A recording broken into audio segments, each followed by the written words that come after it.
Can a piece of bread change someone's entire life? For 7-year-old Emma Rodriguez, living on the streets of New York City, it was her only meal that day. For 8-year-old Daniel Harrison, son of billionaire Robert Harrison, it was the first act of real kindness he had seen since his mother died 6 months ago. What Emma did next didn't just feed a hungry boy, it starved a father's ego and fed his soul. November 15th. The kind of cold that makes your bones ache. Emma sat on the steps of the 42nd Street subway station, wrapped in a torn jacket 3 sizes too big. In her lap sat half a piece of bread. Not fresh bread from a bakery. This was 3-day-old bread someone had thrown away. Emma had fished it out that morning, grateful for anything. She had eaten the other half for breakfast. This piece was dinner. Emma had been homeless for 8 months. Her mother, Maria, used to work 2 jobs to keep them in their tiny apartment. Then Maria got sick. The kind of sick that doctors can treat if you have money, but that kills you if you don't. Maria died on a rainy Tuesday in March. Emma was 6 years old. With no other family, Emma ended up in foster care. The first home was terrible. The man hit her for speaking Spanish. The second home was worse. They kept her in a basement and made her clean while their children played. So Emma ran away. Living on the streets was dangerous, but at least nobody hit her anymore. She had learned which subway stations were warmest, which restaurant workers might give her food, which police officers would let her sleep on a bench. Emma looked at the bread in her hands. Her stomach growled loudly. "Just a few more hours," she whispered to herself in Spanish. "Then you can eat it." That's when she heard the crying. Not normal city sounds. This was the sound of someone whose heart was breaking. Emma turned her head toward the source. 20 feet away, sitting alone on a bench, was a boy about her age. He wore expensive clothes, a coat that looked brand new. But his face was buried in his hands, and his whole body shook with sobs. Emma had learned to spot people pretending to be sad versus people really hurting. This boy was really hurting. Something inside Emma's chest pulled tight. She knew that kind of crying. She had cried like that the night her mother died. Slowly, Emma stood up and walked over to the boy. "Hey," she said softly. The boy looked up, startled. His eyes were red and puffy. Tears streamed down his face. "Who are you?" he asked. "My name's Emma. Are you okay?" "Go away," the boy said, but there was no meanness in his voice, just exhaustion. Emma sat down next to him on the bench. "Why are you crying?" Emma asked. The boy looked at her for a long moment, deciding whether to answer. Finally, he spoke. "My mom died, and my dad doesn't care. He just works all the time. He hired someone to pick me up from school today, but they never came. I've been waiting here for 2 hours, and nobody cares." Emma's throat tightened. She understood every word. "I'm sorry about your mom," she said quietly. "My mom died too." The boy looked at her with surprise. "Really?" "Yeah, 8 months ago." "Does it get easier?" he asked. Emma thought about lying, but she didn't. "I don't know yet," she admitted. "But I think maybe it hurts less when you have someone who understands." The boy nodded slowly. They sat in silence, 2 children who had both lost their mothers, brought together by chance in a city of 8 million people. "I'm Daniel," the boy finally said. "Nice to meet you, Daniel." Daniel wiped his eyes. "Are you waiting for someone too?" Emma shook her head. "No, I live here." "Live here? At the subway station?" "Kind of. I don't have a home anymore." Daniel's eyes widened. "You're homeless?" Emma nodded. "But you're just a kid." "Where are your parents?" "My mom died. I never knew my dad. So who takes care of you?" "Nobody. I take care of me." Daniel stared at her as if she were speaking another language. In his world, every child had someone taking care of them. The idea that a child could be completely alone was incomprehensible. "That's not fair," Daniel said. Emma shrugged. "Life's not fair, but you do what you can." Daniel's stomach growled loudly. "When's the last time you ate?" Emma asked. "This morning, but that was a long time ago." Emma looked at him, then at the piece of bread in her hand, her only food until tomorrow. Then she thought about Daniel, sitting alone, crying because his mother was dead and his father didn't care. Emma broke the piece of bread in half. "Here," Emma said, holding out half of her bread to Daniel. Daniel stared at the offering. The bread was old, hard, nothing like the fresh-baked bread his family's private chef made every morning. "I can't take that," Daniel said. "Why not?" "Because it's yours. I'm giving it to you. But you need it too." Emma smiled sadly. "We both need it." "But you're hungry too. When's the last time you ate?" Daniel asked. "This morning, same as you." That wasn't entirely true. Emma had eaten her half at dawn. It was now 7 in the evening, but she didn't want Daniel to feel bad. Daniel looked at the bread, then at Emma. This girl, who had nothing, was offering to share her only food with him, a boy she didn't know, a boy who had everything compared to her. "Are you sure?" Daniel asked quietly. Emma nodded and pushed the bread into his hand. Daniel took it slowly. He looked at it for a long moment, then took a small bite. It was stale and tasteless, but in that moment, it was the most meaningful meal he had ever eaten. Emma ate her half slowly, making it last. They sat in comfortable silence, two children sharing bread on a cold November night. "Why did you give me your food?" Daniel asked when they were done. Emma thought about the question. "Because you were sad and hungry, and I know what that feels like. But you have so much less than me. I have enough to share." Daniel didn't know what to say. In his entire life, surrounded by wealth and privilege, nobody had ever said those words. Everyone always wanted more money, more power, more success. Nobody ever said they had enough. That's when Daniel noticed Emma shivering. "Are you cold?" he asked. "I'm always cold," Emma said with a small smile. Without thinking, Daniel took off his expensive coat and held it out to her. "Here." Emma stared at the coat. It was the nicest thing she had seen in months. "I can't take that," she whispered.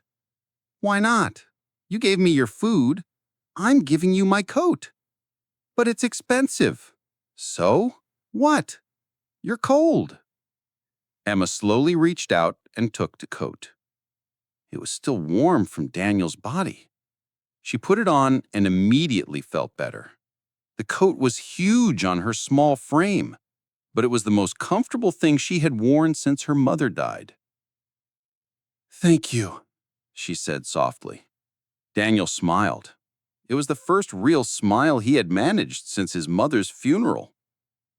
They sat together for another 20 minutes, talking about everything and nothing. Emma told Daniel about her mother, how she used to sing Spanish lullabies.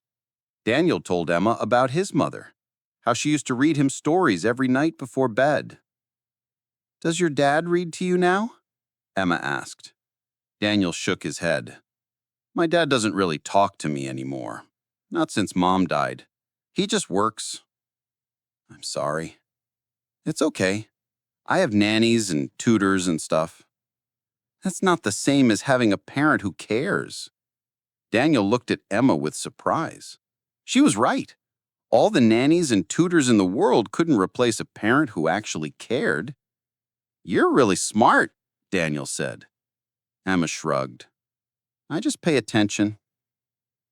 A black limousine suddenly pulled up to the curb. A man in a suit stepped out and looked around frantically. When he spotted Daniel, relief flooded his face. Daniel! Thank God. Your father has been looking everywhere for you. Daniel stood up slowly. That's Marcus, my dad's assistant. Emma stood up too. I have to go, Daniel said. Okay. Will I see you again? Daniel asked. I'm usually here, Emma said, most days. I'll come back, Daniel promised. Marcus hurried over, barely glancing at Emma. Come on, Daniel, your father is worried sick. Daniel doubted that. His father was probably worried about what it would look like if something happened to his only son. As Daniel walked toward the limousine, he turned back one more time. Thank you, Emma, for the bread and for listening. Emma waved. Marcus opened the car door, and Daniel climbed inside. Through the tinted window, Daniel watched Emma walk back to her spot on the subway steps, still wearing his coat. The limousine pulled away, merging into New York traffic. Daniel didn't know it yet, but that encounter would change his entire life, and his father's. Inside the limousine, Marcus was on the phone immediately. Mr. Harrison, I found him. He's safe. We're heading back now. Daniel could hear his father's voice through the phone, sharp and angry. Where the hell was he? At the 42nd Street station, sir. What was he doing there? Just sitting on a bench, sir. For 2 hours? Doing what? Marcus glanced at Daniel. I'm not sure, sir. He appears to be fine. The phone clicked off. Marcus looked at Daniel. Your father wants to speak with you when we get home. Daniel nodded but said nothing. He was thinking about Emma, about how she had shared her only food, about how someone with nothing had shown him more kindness than anyone in his wealthy world had shown him in months. When the limousine pulled into the circular driveway of the Harrison mansion, Robert Harrison was standing at the front door, arms crossed, face stern. Robert Harrison was 42 years old, tall, with silver hair and the kind of presence that made people step aside when he walked into a room. He had built his fortune from nothing, turning a small tech startup into a billion-dollar empire. But 6 months ago, his wife, Catherine, died of cancer, and Robert didn't know how to deal with grief. So he worked, 18 hours a day. Daniel climbed out of the limousine and walked slowly toward his father. Where were you? Robert's voice was cold. At the subway station, Daniel said quietly. For 2 hours? Why didn't you answer your phone? I left it at school. Robert's jaw tightened. Do you have any idea how irresponsible that is? I had to pull out of an important meeting to deal with this. Daniel looked at his father, really looked at him, and realized something sad. His father was more upset about missing a meeting than about his son being missing. I'm sorry, Daniel said, because that's what he was supposed to say. Robert studied his son for a moment. Something was different. Daniel's expensive coat was gone. Where's your coat? Robert demanded. I gave it to someone. You what? I gave it to someone who needed it. Robert's face turned red. That coat cost $800, Daniel. You just gave it away? She was cold. She? Who's she? A girl I met. Her name is Emma. You gave an $800 coat to some random girl? She gave me half her bread when I was hungry. Robert stared at his son as if he were speaking a foreign language. What are you talking about?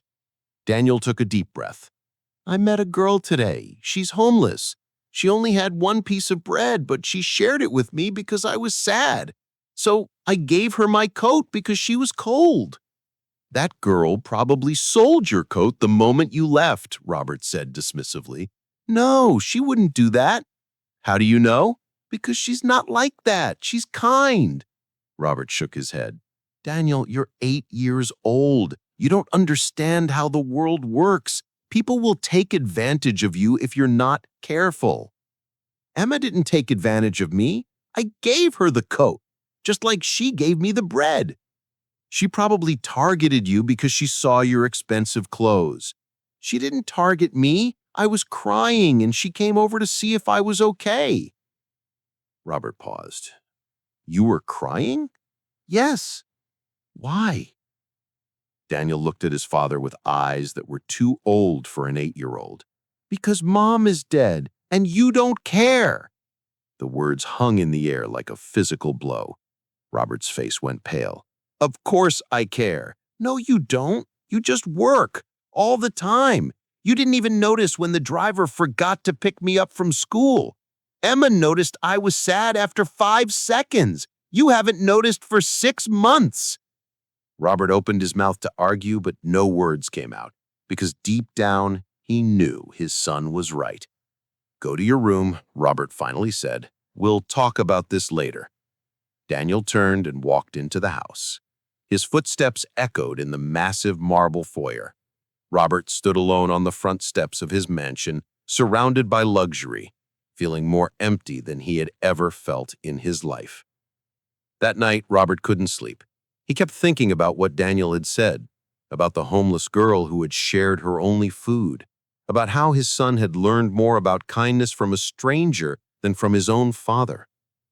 At 2 a.m, Robert got out of bed and walked to Daniel's room. He quietly opened the door. Daniel was asleep, but his face was streaked with dried tears. Robert sat down on the edge of the bed and watched his son sleep. When was the last time he had done this? When was the last time he had really looked at Daniel? When Catherine was alive, she had been the heart of their family. She had read to Daniel every night. She had asked about his day at school. She had noticed when he was sad or scared or excited. Robert had always been too busy working, building the company, making deals, earning more money.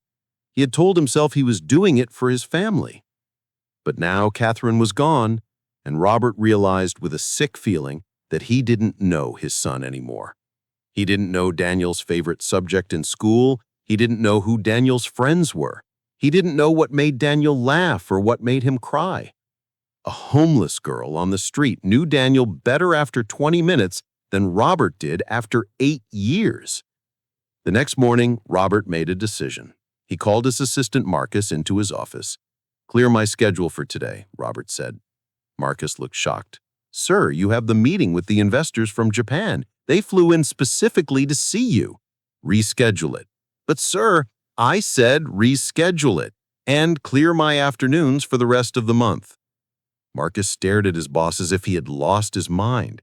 In 15 years of working for Robert Harrison, he had never heard him cancel a single meeting. May I ask why, sir? I need to spend time with my son. After Marcus left, Robert sat at his desk and thought about what to do. He realized he had no idea how to connect with an 8-year-old. Then Robert remembered something. Daniel had mentioned the girl, Emma, the homeless girl who had shared her bread. Robert picked up his phone and called his head of security. James, I need you to find someone. A homeless girl about 7 or 8 years old named Emma. She's usually at the 42nd Street subway station. Sir, do you want me to contact social services? No, I want you to find her and bring her here, safely. Make sure she's not in trouble. May I ask what this is about, sir? My son met her yesterday. She showed him kindness when he needed it. I want to thank her properly. James paused. I'll see what I can do, sir. 3 hours later, James called back. Sir, I found her. She's at the station, same place your son mentioned. What would you like me to do? Is she alone? Yes, sir. Just sitting on the steps. Bring her here. Tell her that Daniel wants to see her again. And James, be gentle. She's just a child. Understood, sir. Robert hung up and walked to Daniel's room. His son was doing homework at his desk. Daniel, can I talk to you for a minute? Daniel looked up surprised. His father never came to his room during the day. Okay. I've been thinking about what you said yesterday, about Emma, about how she shared her food with you. Daniel nodded slowly, unsure where this was going. I want to meet her, Robert said. Daniel's eyes widened. Really? Really. I'm having someone bring her here now. Is that okay? For the first time in 6 months, Daniel's face lit up with genuine happiness. Yes, that's great, Dad. I smiled. It felt good to see his son happy. I thought maybe we could have lunch together. All of us. What do you think? I think that would be amazing. When James' car pulled up to the subway station, Emma was exactly where Daniel had said she would be, still wearing Daniel's expensive coat, still sitting on the same steps. James approached her carefully. He was a large man, but he made sure to smile and keep his voice gentle. "Excuse me, are you Emma?" Emma looked up, immediately defensive. Adults approaching homeless children was never a good sign.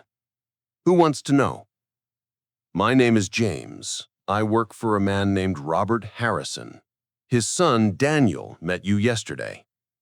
Emma's defensive posture softened slightly. "Daniel? Is he okay?" "He's fine. He'd like to see you again.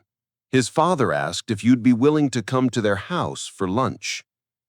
Emma stared at James as if he had just spoken in a language she didn't understand. "Lunch? Yes. They'd like to thank you for being kind to Daniel yesterday. It's completely your choice, but if you'd like to come, I can take you there now." Emma looked at the car. It was the same black limousine from yesterday. She thought about Daniel's sad eyes, about how they had shared bread together. "Is this a trick?" "No trick, I promise. You can leave whenever you want." Emma thought for a long moment. Then her stomach growled loudly, making the decision for her. "Okay," she said quietly. James opened the car door for her. Emma climbed in slowly, as if expecting the whole thing to disappear like a dream. The car smelled like leather and something else, something clean. Emma realized she couldn't remember the last time she had been somewhere that smelled clean. As James drove through Manhattan, Emma pressed her face against the window, watching the city transform. They left the crowded streets and entered neighborhoods where buildings got bigger and trees appeared. Finally, they turned onto a private road lined with enormous houses hidden behind gates and tall hedges. "We're here," James said, pulling up to a gate that opened automatically. Emma's eyes went wide. The Harrison mansion wasn't just big, it was impossible. 3 stories tall, made of white stone with columns like a museum. The front lawn was bigger than the entire park where Emma usually slept. "They live here?" Emma whispered. "Yes," James said gently. "Mr. Harrison and Daniel." The car stopped in front of the main entrance. James came around and opened Emma's door. Emma climbed out slowly. She still wore her torn clothes under Daniel's coat. Her shoes were held together with duct tape. She suddenly felt very small and very dirty. The front door opened and Daniel came running out. "Emma, you came!" "Hi, Daniel. Come on, I want to show you my house." Daniel grabbed Emma's hand and pulled her toward the door. Emma followed, her heart pounding. Inside, the house was even more overwhelming. The foyer had a ceiling 3 stories high. A crystal chandelier hung from the center, bigger than most rooms Emma had ever lived in. The floor was white marble, so polished Emma could see her reflection. "This is where you live?" Emma asked. "Yeah, cool, right?" Emma didn't answer. Cool wasn't the word. Terrifying was closer. A man appeared at the top of the grand staircase, tall, silver-haired, wearing an expensive suit. He walked down the stairs with the kind of confidence that came from never having to worry about anything. "Emma," he said, extending his hand, "I'm Robert Harrison, Daniel's father. Thank you for coming." Emma looked at the hand, then at her own dirty hands. She hesitated. "It's okay," Robert said gently, understanding. They shook hands. Robert's hand was soft and clean.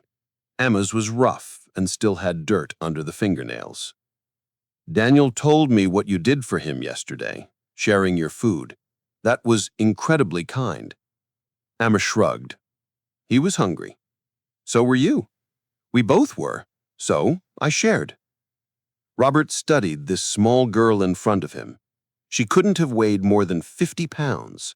Her clothes were torn and dirty, but she stood straight, met his eyes, and spoke with quiet dignity. Would you like to have lunch with us? Robert asked. Emma nodded. Wonderful. Let's go to the dining room. Robert led them through several rooms, each more magnificent than the last. Emma tried not to stare, but it was impossible. Everything was perfect. The furniture looked like it belonged in a palace. The paintings on the walls were probably worth more money than Emma could imagine. They entered the dining room. The table was long enough to seat 20 people. It was set with white tablecloths, crystal glasses, and more silverware than Emma had ever seen in her life. Please, sit, Robert said, pulling out a chair for Emma. Emma sat down carefully, afraid she might break something. A woman in a uniform appeared with a tray of food. Not just any food, real food. Fresh bread, roasted chicken, vegetables, salad, fruit, a pitcher of juice. Emma's stomach growled so loudly that Daniel heard it and giggled. Help yourself, Robert said. Please, as much as you want. Emma looked at the food, then at Robert, then at Daniel. It's okay, Daniel said encouragingly. Go ahead. Emma reached for the bread first. She took one piece, then stopped. You can have more, Robert said gently. Emma took 2 more pieces, then some chicken, then vegetables. She tried to eat slowly, the way her mother had taught her, but it was hard. She was so hungry. Daniel and Robert ate too, but mostly they watched Emma. Not in a cruel way, in a concerned way. When Emma finished her plate, Robert immediately offered more. Would you like seconds? Emma nodded, embarrassed. There's no shame in being hungry, Robert said quietly. As Emma ate her second helping, Robert spoke. Emma, Daniel told me you're homeless. Is that true? Emma nodded, her mouth full of food. Where do you sleep? Emma swallowed. Different places. The subway station is warmest. Sometimes the park if it's not too cold. What about your parents? My mom died 8 months ago. I don't have a dad. And you've been on the street since then? Mostly. I tried foster care, but it didn't work out. Robert's chest tightened. This child, barely 7 years old, had been surviving on her own for 8 months. Emma, Robert said gently, how did you end up on the streets? Emma put down her fork. She had answered this question in her head 1,000 times, but never out loud. My mom's name was Maria, Emma began quietly. She came to America from Guatemala when she was 18. She worked really hard, 2 jobs, sometimes 3. Robert and Daniel listened in silence. We didn't have much money, but Mom always made sure I had food. She'd eat less so I could eat more. I didn't understand that until later. Emma's voice cracked slightly. Last winter, Mom started getting sick. Really sick. She had bad pain in her stomach. But she couldn't afford to see a doctor because we didn't have insurance. Robert's jaw tightened. He spent more money on business lunches than this woman probably earned in a year. By the time she finally went to the emergency room, the doctor said it was too late. Cancer. Stage 4. They said if she had come earlier, maybe they could have helped, but she couldn't afford to come earlier. A tear rolled down Emma's cheek. She wiped it away quickly. Mom died on March 12th. I remember because it was raining. I stayed with her in the hospital until the end. She kept apologizing, saying she was sorry for leaving me, but she had nothing to be sorry for. She tried her best. Daniel reached across the table and took Emma's hand. Emma looked at him gratefully. After she died, social services came. They put me in foster care. The first family seemed nice at first, but the dad got really angry when I spoke Spanish. He said, "This is America, and I should only speak English." One time, he hit me for singing one of Mom's songs. Robert's hands clenched into fists under the table. So I told my social worker. They moved me to a different family, but that one was worse. They made me sleep in the basement. They made me clean the whole house while their kids played video games.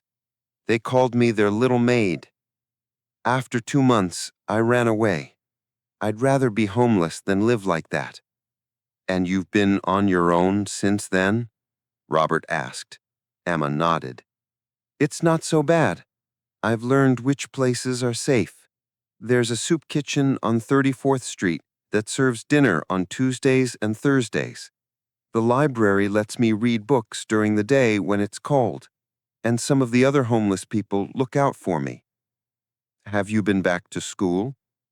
Robert asked. Emma shook her head. I can't go to school without an address, and I can't give them my address because then social services will find me and put me back in foster care. Robert leaned back in his chair, processing everything. This child had been through more trauma in 7 years than most people experience in a lifetime. Yet she sat here with dignity, telling her story without asking for pity. Emma, Robert said carefully, what if there was another option? Not the streets, not bad foster homes, something different. Emma looked at him suspiciously. Like what? Like staying here, with us. The room fell silent. Emma stared at Robert. What? You could stay here, in this house. We have plenty of room. You'd have your own bedroom, your own bathroom, 3 meals a day. You could go to school. Be safe. Emma's heart started racing. Why would you do that? Because yesterday, you showed my son more kindness than anyone else has shown him in 6 months. Because you're a child who deserves a home. Because it's the right thing to do. Emma looked at Daniel. What do you think? Daniel's face broke into a huge smile. I think it would be amazing. We could be like brother and sister. Emma turned back to Robert. Are you serious? This isn't a joke? It's not a joke. I'm completely serious. But you don't even know me. So we'll get to know each other. But Emma, you can't keep living on the streets. It's dangerous. You're 7 years old. You should be in school, playing with friends, being a kid, not worrying about where your next meal is coming from. Emma felt something break open in her chest, something she had been holding closed for 8 months. Hope. What if it doesn't work out? Emma asked quietly. What if you decide you don't want me here? Then we'll figure something else out, together. But Emma, I promise you, we won't just send you back to the streets or to a bad foster home. I promise. Emma looked around the beautiful dining room, at the food on the table, at Daniel's hopeful face, at Robert's sincere eyes. She thought about her mother, about what Maria would want for her. Maria would want her to be safe, to have a home, to go to school, to be a kid. Okay, Emma whispered. I'll stay. Daniel jumped out of his chair and ran around the table to hug Emma. Emma hugged him back, and for the first time in 8 months, she felt like maybe everything would be okay. Robert watched them and felt something he hadn't felt in a long time. Purpose. He had spent years building a company, making money, accumulating wealth. But what good was any of it if he couldn't use it to help someone who truly needed it? After lunch, Robert showed Emma to a bedroom on the second floor. It was bigger than the entire apartment Emma had shared with her mother. The bed was enormous, with soft white blankets. The walls were painted a soft blue. There was a desk, a bookshelf, a closet, and a bathroom attached. "This is your room," Robert said, "if you want it." Emma walked into the room slowly, as if it might disappear. She touched the bed. The blankets were the softest thing she had ever felt.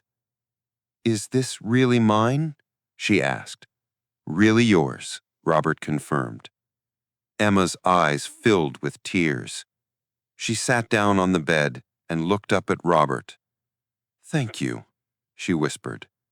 "You're welcome, Emma." Robert sat down next to her. "I know this is a lot, and I know you've been through things that no child should ever go through. But you're safe now, and we're going to take care of you." "What do I call you?" Emma asked. "Whatever feels right to you. Mr. Harrison, Robert, Dad, if you ever want to." "I had a dad once," Emma said quietly. "I mean, I must have, but I never knew him." "I understand. And I had a wife, Daniel's mom. She died 6 months ago." Emma looked at Robert with understanding beyond her years. "That's why Daniel was so sad yesterday." "Yes. I've been so focused on my own grief that I forgot to think about his." Emma nodded. "My mom used to say that grief is like carrying something heavy. You can't put it down, but you can learn to carry it better." "Your mom was a wise woman." "She was. I miss her every day." "I'm sure you do. And I'm not trying to replace her. I know you loved your mother very much. But maybe we can build something new, a different kind of family." Emma looked at Robert. "Can I ask you something?" "Of course." "Why are you really doing this?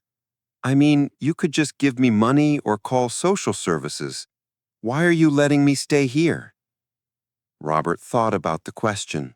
He wanted to give Emma an honest answer. Because yesterday, when you shared your bread with Daniel, you taught me something I had forgotten. Robert's voice was quiet. You taught me that kindness isn't about how much you have. It's about being willing to share what you do have. Emma listened carefully. "You had nothing," Robert continued. "One piece of bread, your only meal, and you gave half of it to my son because he was sad. I have everything. This house, more money than I could spend in 10 lifetimes. But I haven't given my son what he actually needs. Time, attention, love." Robert's voice cracked slightly. "I've been a terrible father, Emma. Since my wife died, I've buried myself in work. I told myself I was providing for Daniel, but what I was really doing was running away from my grief. And in the process, I abandoned my son." Emma didn't say anything. She just listened. "Yesterday, when Daniel came home and told me about you, I was angry at first. Angry that he'd given away an expensive coat. Angry that he'd talked to a stranger. But then he said something that broke me." "What did he say?" Emma asked quietly. "He said you noticed he was sad in 5 seconds, and I haven't noticed for 6 months." Robert looked at Emma with tears in his eyes. "And he was right. I've been so lost in my own pain that I completely forgot about his." Emma reached out and put her small hand on Robert's arm. "It's hard to see other people's pain when you're hurting too. That's not an excuse." "Yes, it is. It's not a good excuse, but it's real." Emma looked wise beyond her 7 years. "My mom used to say that grief makes you blind for a while, but eventually you have to open your eyes again." Robert nodded. "Your mother sounds like she was an amazing person." "She was," Emma smiled sadly. "She made mistakes too, but she always tried."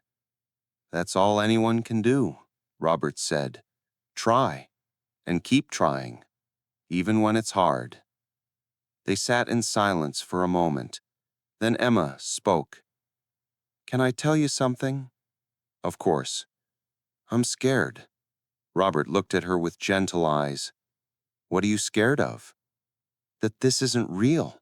That I'll wake up tomorrow and be back on the street. That you'll change your mind. Robert took Emma's hand in his.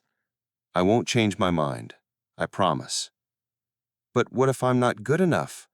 What if I can't be the kind of kid you want? Emma, listen to me. Robert looked directly into her eyes.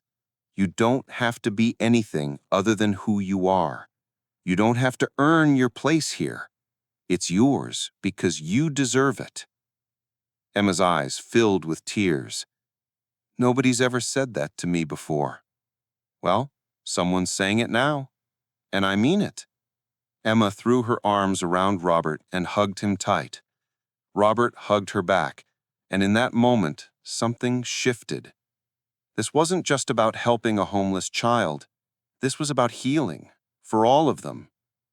After a few moments, Emma pulled back. What happens now? Robert smiled. Now, we get you settled in. Tomorrow, we'll go shopping for clothes, we'll enroll you in school, we'll make this official with a lawyer and social services. We'll do everything the right way. What about tonight? Tonight, you take a hot shower, you sleep in a real bed, you don't worry about anything. Emma nodded. Can I ask one more thing? Anything. Can I keep Daniel's coat? Of course. It's yours. Emma smiled. It smells like safety. Robert felt his chest tighten. He stood up. I'll let you rest. There are fresh towels in the bathroom. If you need anything, my room is down the hall. Daniel's room is right next door. Okay. Good night, Emma. Good night, Robert. Robert walked to the door, then turned back. Emma. Yes?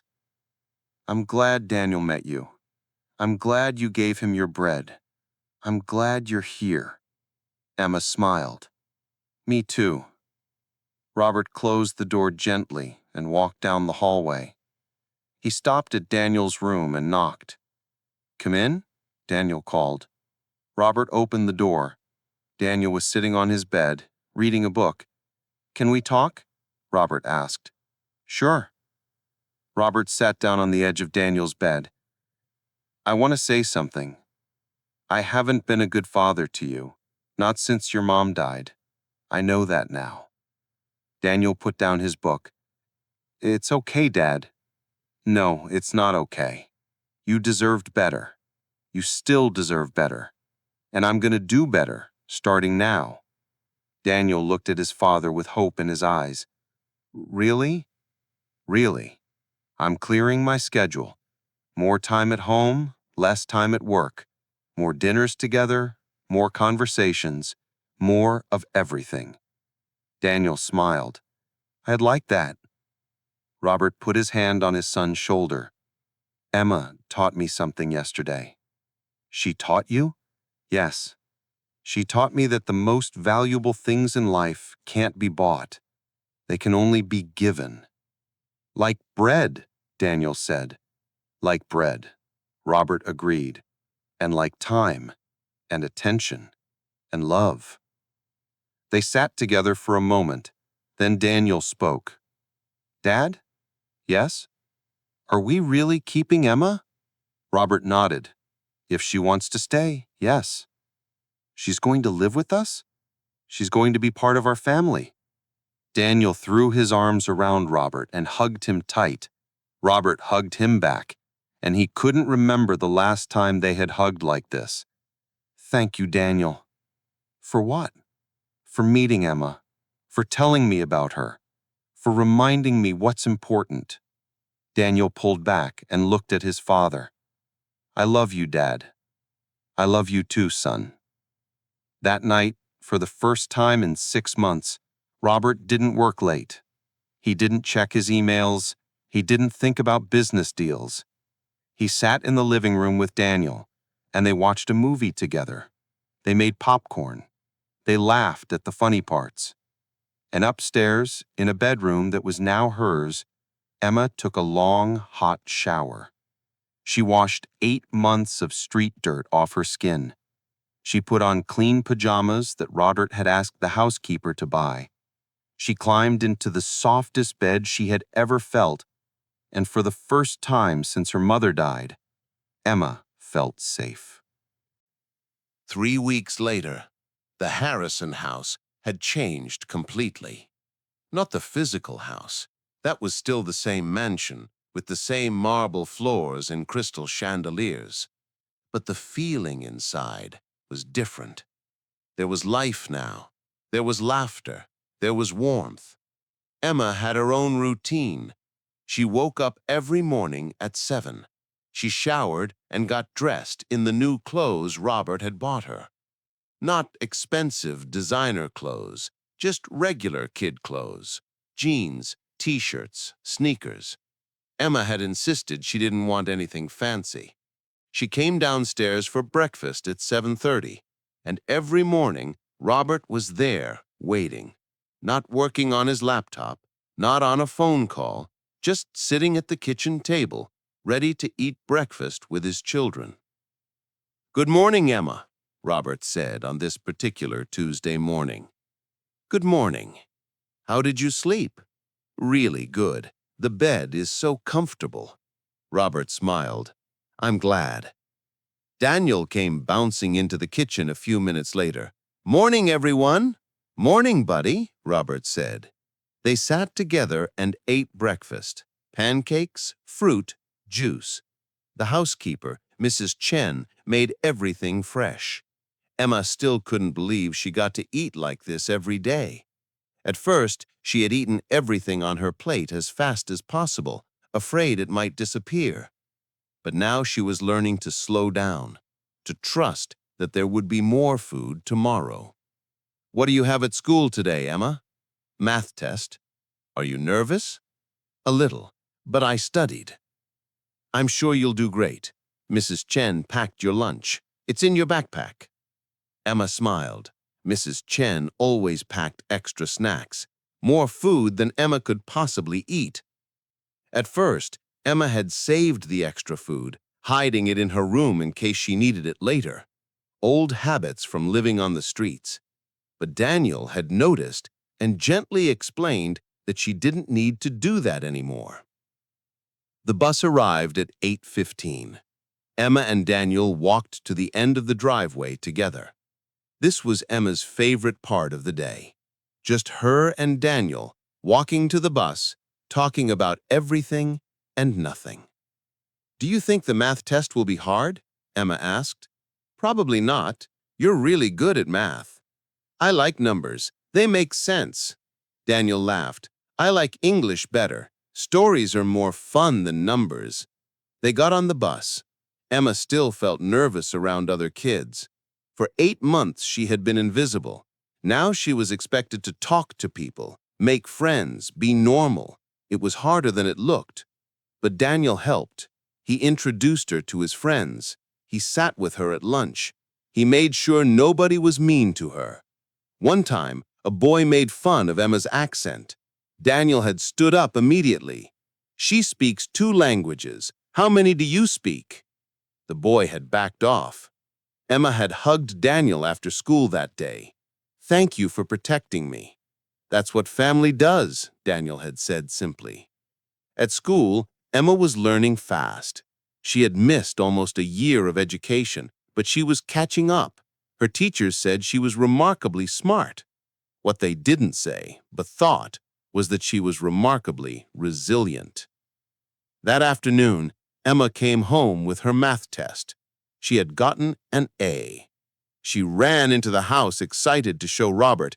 "Dad," she called out, then stopped. She had been calling him Robert for 3 weeks, but just now, for the first time, she had called him Dad. The word had slipped out naturally. Robert came out of his office. His face broke into a huge smile.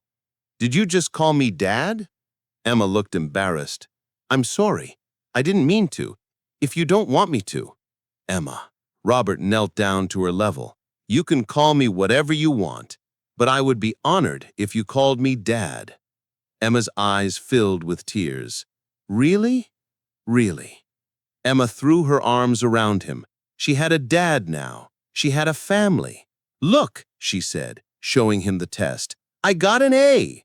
Robert looked at the test proudly. This is amazing, Emma. I'm so proud of you. That night at dinner, Robert made an announcement. I have something to tell you both. Emma and Daniel looked up from their plates. What is it? Daniel asked. I've been talking to a lawyer about making Emma's stay here official, about adoption. Emma's fork clattered onto her plate. Adoption? Yes, if you want. I want to officially adopt you, Emma. Make you my daughter. Legally, permanently. Emma couldn't speak. She just stared at Robert with wide eyes. Daniel started bouncing in his seat. That means Emma would really be my sister. Exactly, Robert said, but only if Emma wants this. Emma, what do you think? Emma found her voice finally. You want to adopt me? I do, but there's no pressure. If you need time to think about it. No, Emma said firmly. I don't need time. Yes, yes, I want that. I want to be part of this family. Robert smiled. Then we'll start the paperwork tomorrow. Emma got up from her chair and hugged Robert tight. Thank you, she whispered, for giving me a home, for giving me a family, for giving me a chance. Thank you, Robert said back, for reminding us what really matters, for bringing life back to this house, for sharing your bread with Daniel. That night, Emma lay in her bed, unable to sleep because she was too happy. She thought about her mother, about what Maria would think of all this. Emma believed her mother would be happy. Maria had always wanted Emma to be safe, to have opportunities, to have a good life. And now, Emma had all of that. Emma, Daniel called from his room next door. You awake? Yeah. Can't sleep either? Nope. Too excited. Me too. Daniel? Yeah? I'm really glad I met you that day. Me too, Emma. Me too. They talked through the wall until they both finally fell asleep. Two children who had both lost mothers, two children who had both felt alone, now finding family in each other. The next morning, Robert kept his promise. He called his lawyer and started the adoption process. It would take several months. There would be paperwork, background checks from social workers. But Robert didn't care how long it took. He was going to make this happen. Over the following weeks, life continued to get better. Emma started making friends at school. She joined the art club. She discovered she loved painting. James joined the basketball team. Robert came to every game, every practice. He had become that dad, the one who showed up. Mrs. Chen taught Emma how to cook. They made traditional Chinese dumplings together. Emma taught Mrs. Chen Spanish words. They became unlikely friends. James, the security guard who had first picked up Emma from the subway station, watched the transformation with quiet pride. 2 months after Emma moved in, the first real problem happened. It was a Saturday morning. Robert came downstairs to find Daniel sitting at the kitchen table alone, looking worried. "Where's Emma?" Robert asked. "I don't know. She wasn't in her room when I woke up." Robert felt a cold fear grip his chest. He tried to stay calm. Maybe she's somewhere else in the house. They searched everywhere: the library, the game room, the backyard. Emma wasn't anywhere. Robert's heart started racing. Had she run away? Had something happened? Was she okay? He called her cell phone, the phone he had bought her specifically for emergencies. It rang from her bedroom. She had left it behind. That's when Robert really started to panic. He called James. "We need to find Emma. She's missing." James organized a search immediately. They checked the neighborhood, the local parks, the library Emma liked to visit. Nothing. 2 hours passed. 3. Robert was beside himself with worry. What if something had happened to her? What if she was hurt? What if someone had taken her? Daniel sat in the living room crying. "It's my fault." "Why would it be your fault?" Robert asked gently. "We had a fight yesterday. I said something mean." "What did you say?" "Emma wanted to play with my Nintendo Switch. I told her it was mine and she should get her own. I said she was just living here, not really my sister." Daniel's voice broke. "What if she left because of me?" Robert sat down next to his son. "Listen to me. Emma didn't leave because of one argument. But what if she did? Then we'll find her and bring her home, and we'll all talk about it. Because that's what families do." Robert's phone rang. It was Mrs. Chen. "Mr. Harrison, I think I know where Emma might be."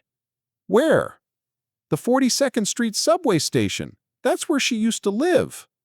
Robert understood immediately. "James, we're going to the subway station. Now!" They drove as fast as traffic allowed. Robert's mind raced with fear. When they arrived at the subway station, Robert jumped out of the car before it fully stopped. He ran down the stairs to the platform, looking everywhere. And then he saw her. Emma was sitting on the same steps where Daniel had first found her. She was wearing Daniel's old coat, the expensive one she had kept all this time. She was crying. "Emma," Robert called out gently. Emma looked up, her face streaked with tears. "I'm sorry," she said immediately. "I'm so sorry." Robert walked over and sat down next to her. "What are you sorry for?" "For running away. I shouldn't have done that." "Why did you do it?" Emma wiped her eyes. "Because I was scared." "Scared of what?" Emma took a deep breath. "Yesterday, Daniel said I wasn't really his sister, that I was just living there. And I realized he was right. I'm not really part of your family. I'm just someone you're helping." Robert's heart broke. "Emma, look at me." Emma looked up. "You are part of our family, not because of paperwork, not because of adoption papers, because we love you." Daniel said, "Daniel is 8 years old. He got mad during an argument. He said something he didn't mean. Kids do that." "But what if it's true? What if you decide you don't want me anymore?" "Emma, do you remember what I promised you? That you wouldn't send me away?" "That's right, and I meant it. But—" "No buts." Robert put his arm around Emma's shoulder. "Do you know why I wanted to adopt you? Because you felt bad for me? No, because you made our family complete. Because you reminded me how to be a father. Because Daniel needed a sister. Because we love you." Emma started crying harder. "I'm sorry I ran away." "I'm sorry," Robert said. "I'm sorry we made you feel like you didn't belong." "When did you leave?" Emma asked. "About 4 hours ago." "Why?" Robert smiled gently. "Because the moment we realized you were gone, we dropped everything to find you. Because you're family, and when family is missing, nothing else matters." Emma leaned against Robert. "Can we go home?" "Of course." "But Emma—" "Yes. This is not your home anymore." Emma looked up confused. "What?" Robert gestured around at the subway station. "This place, these steps, this is not your home anymore. Your home is with us, in that house, with me and Daniel and Mrs. Chen and James." Emma nodded. "You're right. That's my home now." They walked back to the car together. When they got home, Daniel was waiting at the front door. As soon as he saw Emma, he ran over and hugged her tight. "I'm sorry," he said, crying. "I'm so sorry for what I said. I didn't mean it. You are my sister, my real sister." "I'm sorry too," Emma said, for running away, for making you worried." They hugged for a long time. Robert watched them and felt grateful. That night, they all sat together in the living room. "We need to talk about what happened," Robert said. They talked for 2 hours, about feelings, about fear, about family, about what family really means. Robert explained that families aren't perfect. People say things they don't mean. People get scared. People make mistakes. But real families stay together through the mistakes, Robert said. Real families forgive. Real families work through problems. Emma listened carefully. "So, even when we fight, we're still family." "Especially when we fight. Because anyone can be family when everything is perfect. Real family is who stays when things get hard." From that day forward, things were different. Not worse, better. Because now they had been tested, they had faced a crisis, and they had come through it together. Emma learned that she really did belong, that she could trust them, that they wouldn't abandon her even when things got difficult. Daniel learned that words matter, that being mean, even in anger, can hurt people, that his sister needed to feel secure.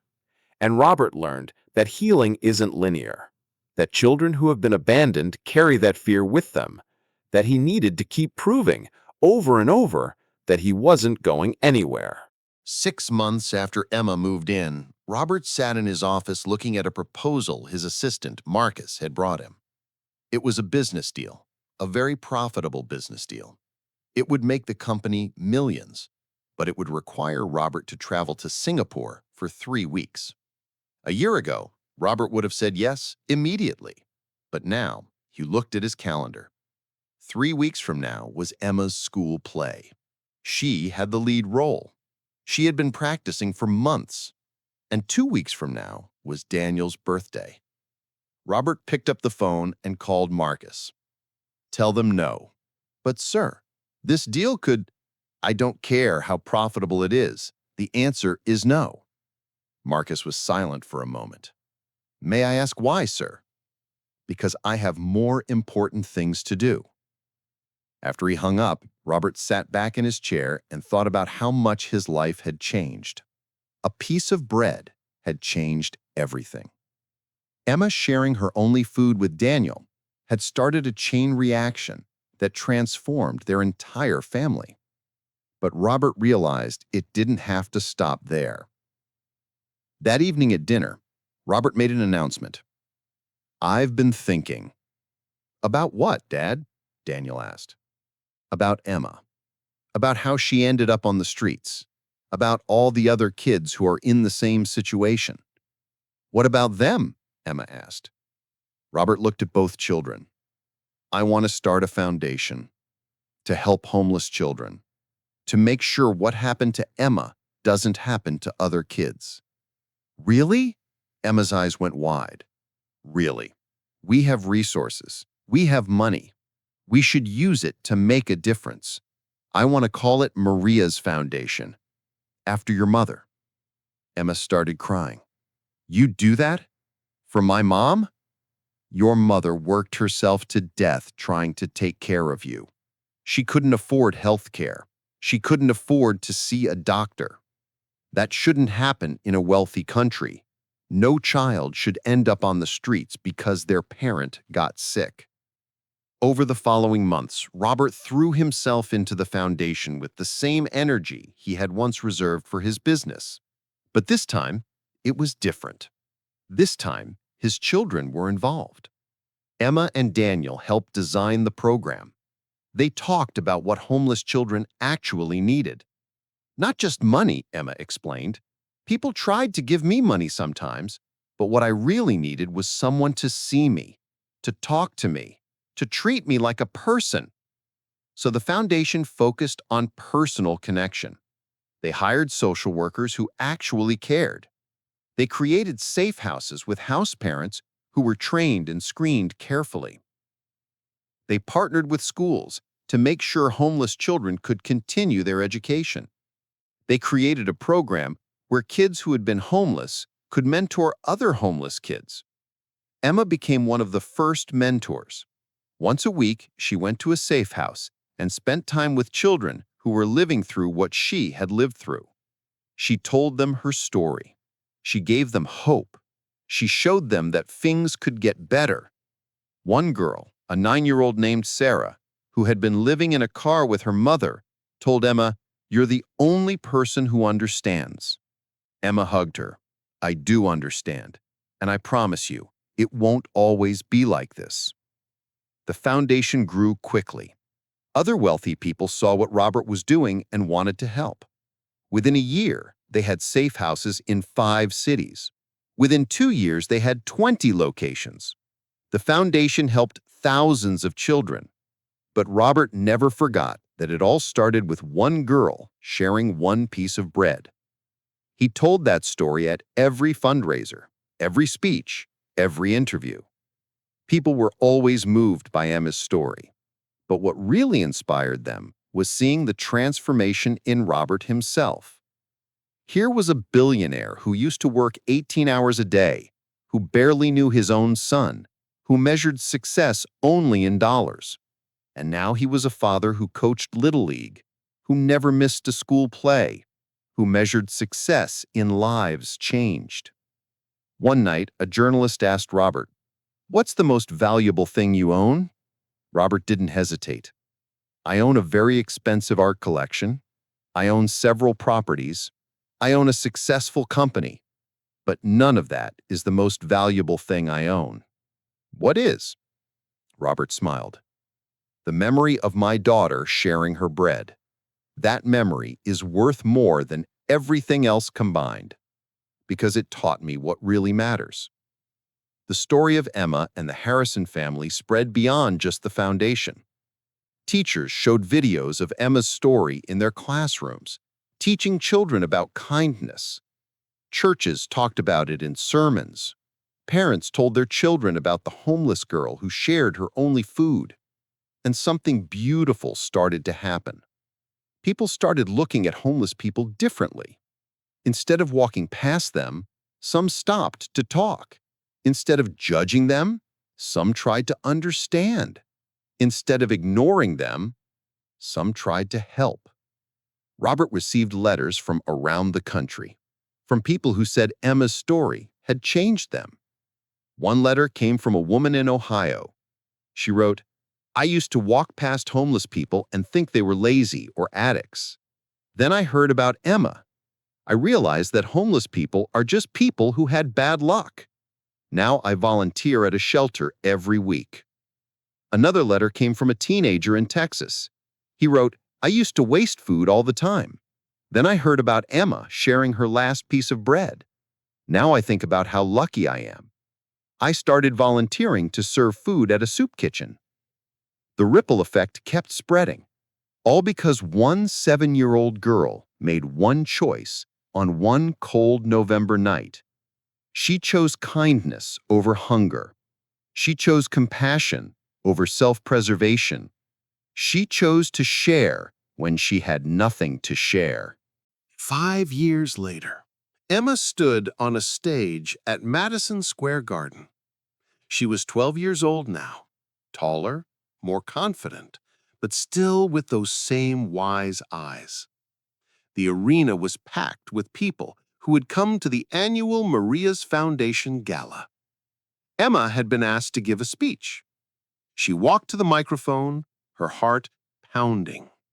She looked out at the thousands of faces looking back at her. "Good evening," Emma began. "5 years ago, I was sitting on the steps of a subway station. I was 7 years old, homeless, and I had half a piece of bread. That was all I had in the entire world." The audience was completely silent. Then I saw a boy crying on a bench. His name was Daniel. I didn't know he was rich. I didn't know his father owned a company. I didn't know anything about him except that he was sad and hungry. So I did the only thing I could think of. I shared my bread with him." Emma paused. I didn't share it because I thought I'd get something in return.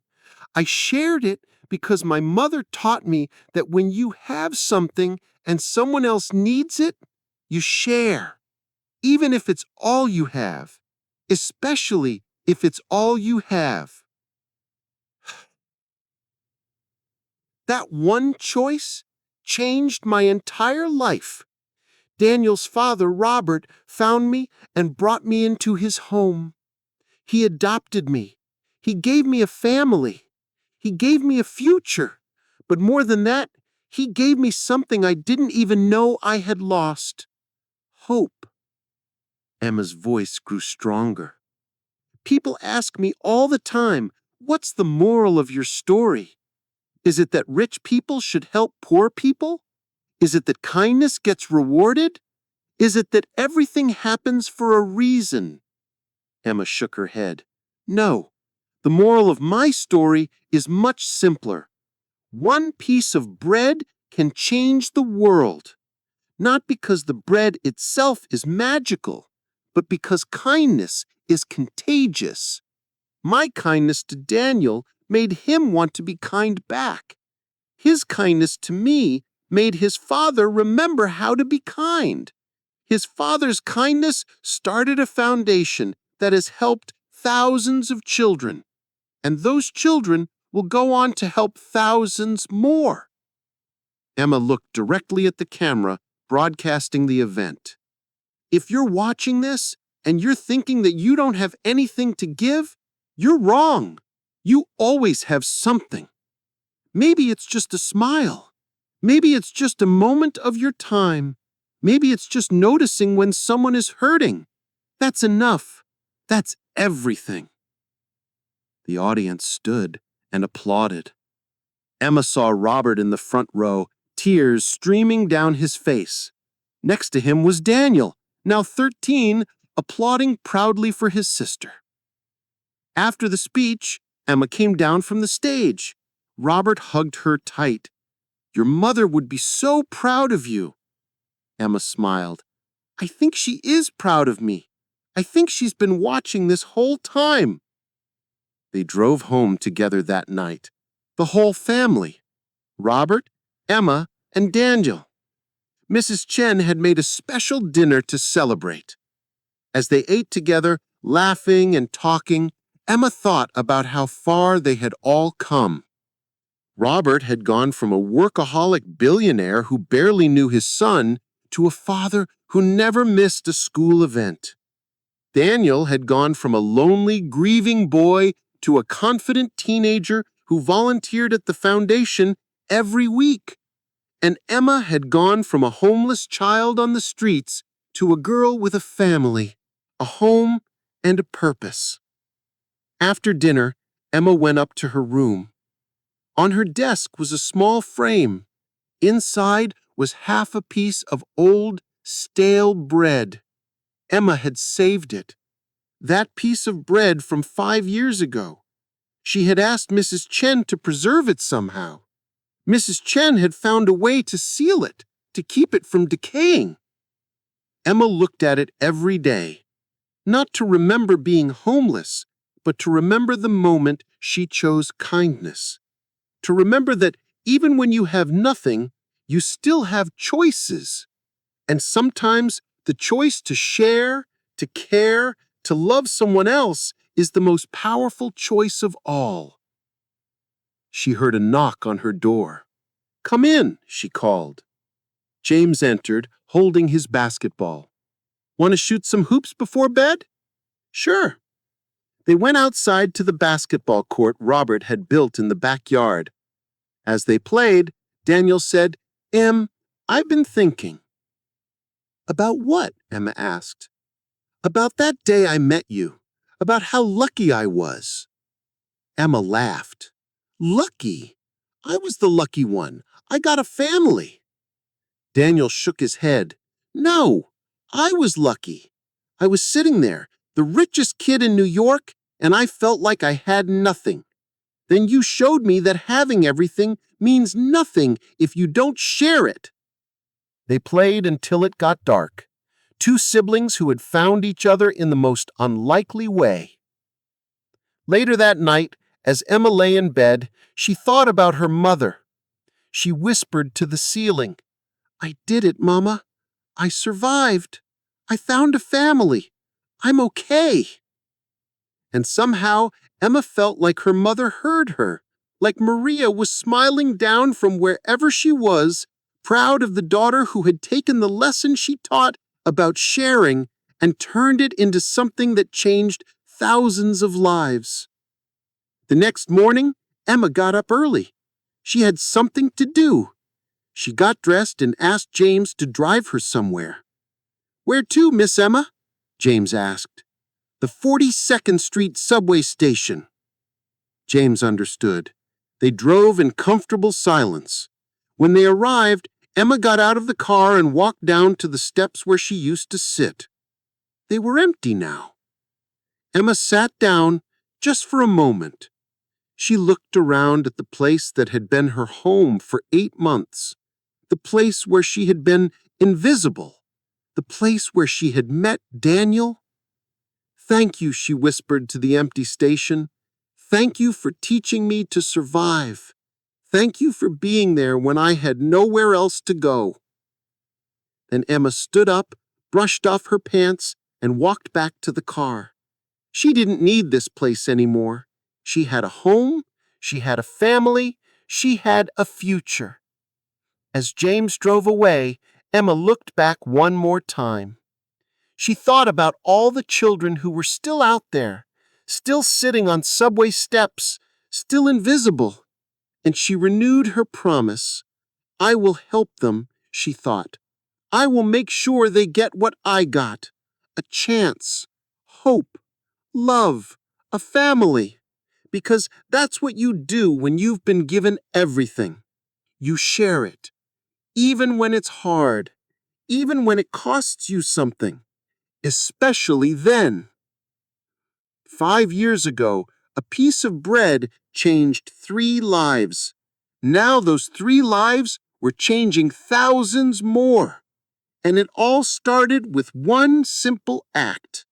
A 7-year-old girl sharing her only food with a sad boy on a bench. Kindness isn't complicated. It's just a choice. And sometimes, one choice is all it takes to change the world.